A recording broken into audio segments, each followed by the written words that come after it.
It was this attack that literally kept killing me. His wind attacks, his magic attacks are probably harder for me to dodge than his freaking axe attacks. He slams again. You want to...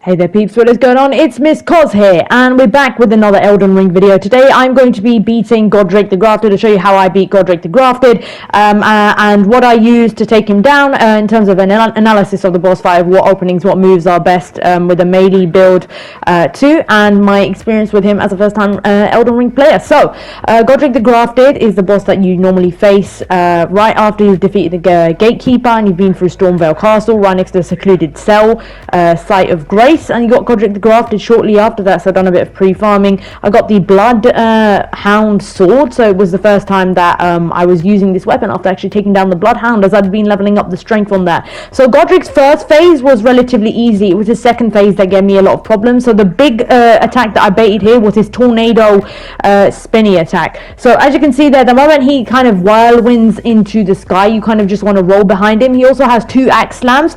Roll away, as they've got a massive reach, but as soon as he lunges for you, you can get one or two slashes in as well. Again, the fight with Margit really helped to dodge the timing. He was way easier than Margit still, and the great thing about this fight is that you can limit the amount of times he spams this really annoying set of wind attacks, which I found really hard to dodge. It was mainly the fire attacks from the dragon and the magic wind attacks that kept throwing me off guard. If you stay close range to mid range, you can limit the amount of times he does it. Look, this is literally the wind attack that hits me. They can be rolled through, but I found that extremely difficult, and of course take a lot of flasks of Crimson Tears. As usual, I'm crazy, so I went with, you know, 4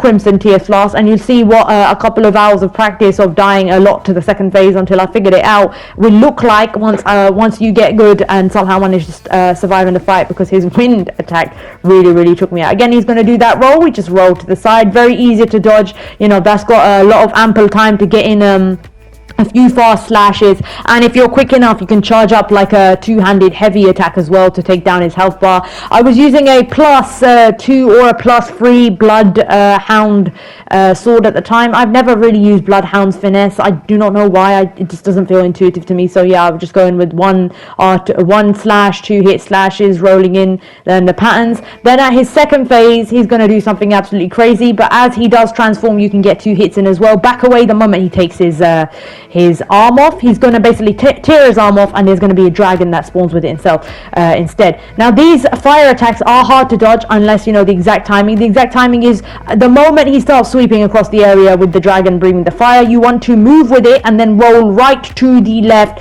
just as the fire is about to touch your character. I find that worked the best. Other than that, he also has this AoE attack. Instead, there's going to be a third slam. He slams twice in the first phase. He's going to start slamming 3 times. You want to back away, and he has another fire attack where if you get too close up to him, and this is where I really struggled, as you can see, is to balance between that. Well, you know, you've got his phase 1 narrowed down, but now he starts spamming in these magic attacks, which make it harder for a melee player to get up close to him and slash him up. But there's still a way around it. You've just got to be patient. As you can see, no flask of Crimson Tears. Now this is the bit that kept eluding me, that kept getting me. What should have been a 6-minute fight at least turned into literally a 9-minute 38 seconds fight, because I had to be patient. And I find with a lot of the Elden Ring bosses, you pretty much do have to be patient. They can catch on very quickly to, in terms of the way the bosses have evolved compared to the other games that I've played or had a little bit of experience with as well. They can track you much easier. They can stop you spamming healing and also rolling. I panic roll a lot, so this is something that I had to stop doing in order to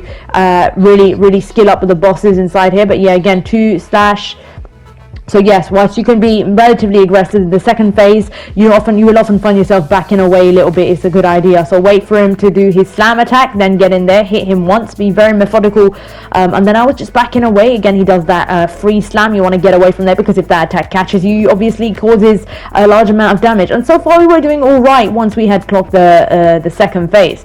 There was only another issue inside the second phase, was his constant wind attacks. It really reminds me of German's wind attacks attack from Bloodborne. There was a really hard wind attack that pretty much caught the player, and it had a really specific dodge timing. Within Elden Ring, there are a few attacks like that as well that get me. And Godrick was my first shard bearer and my favorite shard bearer, second favorite shard bearer, early game shard bearer, excluding Star Scourge Radan, who I had a lot of fun soloing without summons, and that video is going to be coming a little bit later too within the Elden Ring series that I am putting out. But one I hated was Renala. As you'll see how annoying I've always found purely magic bosses, or the big mistake melee players make in not being so aggressive, because that fight got longed out, and that fight was probably, it makes no sense, right? Renala is by most the easiest shard bearer. It's probably the hardest shard bearer for me at the time I faced her during Raya Lucaria. But yeah, again, he spurts fire around. We're just taking our time, we're chilling,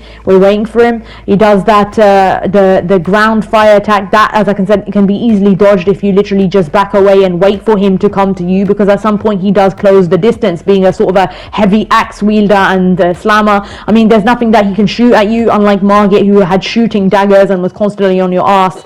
They're more like slow, heavy attacks. Again, look, as you can see, there's a very specific dodge timing for that fire sweep attack that also kept killing me. But once I worked it out, it was really just a case of dodging those wind attacks. I find them really hard. Perhaps you should jump over them or side sweep or dodge them in a certain direction rather than rolling through them. They always somehow manage to get me. And I found with some certain Elden Ring bosses movesets, it's hilarious. There are a few attacks that always get me no matter what I do to dodge them.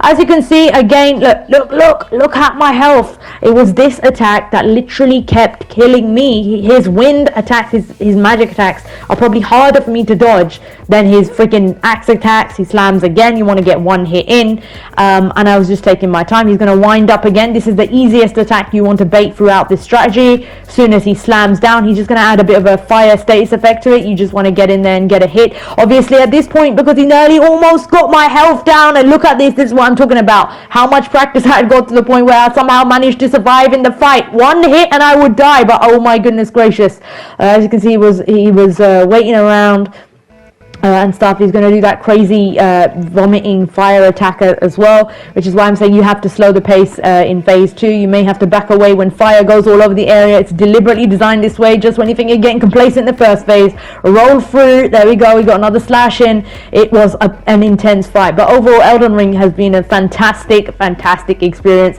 I've been running so far through what I've completed of the game with a blood fang sword. I loved it after defeating that boss. It was a really fun boss to solo, and getting this weapon, I don't know, there's something about it. It reminds me of the when I played Dark Souls 3 and Demon Souls, where I just ran and had fun with the Uchiganta melee player. You know, mainly it was just trial and error learning. There's not been too much focus on my build, but when playing this game, learning the boss, you know, obviously I'm going pretty blind into this playthrough, but I do talk to lots of other YouTubers we have in our community, you know, who do play the Souls, and a lot of them are more build orientated, or who have done more than one run on the game. I think with Bloodborne, that was the only time I actually spent more than one run. I think I just have a love story with Bloodborne and stuff. But yeah, they were just giving, you know, specific build or leveling advice and stuff. So I've got plenty of time to do that and explore my build in terms of, I know that the Bloodhound sword levels really well with Dex, and recently someone told me that it also levels really well with Arcane if you want bleed damage.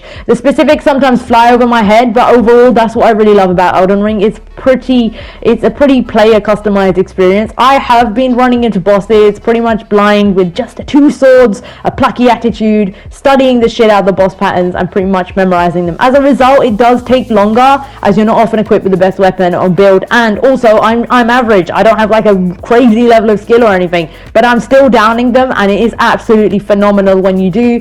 Godrick the Grafted was our first shard bearer. Once we took him out, we were straight off to the next area of the game, and I've also been putting out the Elden Ring premieres too. We're at the point where we've kind of hit Lindell, so I'm just putting out all of the experiences, all the strategies that I used. Boss fight analysis that's a very specific attack. As you can see there, when he sweeps across it, you move with the attack, but do not dodge too early, because if you do that, you get caught into that attack, and you're gonna take fire damage. Obviously, what is recommended then is if you do have any of your highest fire resistance gear would probably work here as well. If I recall, I got so addicted to his boss fight as usual, I don't know if I was wearing fire resistance gear or not, but then this is more like a general breakdown of his moveset. Like, he's going to do that wind up again, Ready, steady, he rolls up, you circle around him with that attack, and we've got him. Thank you very much for watching this video, and thanks for all the support. We've hit 1.08k and 80,000 views.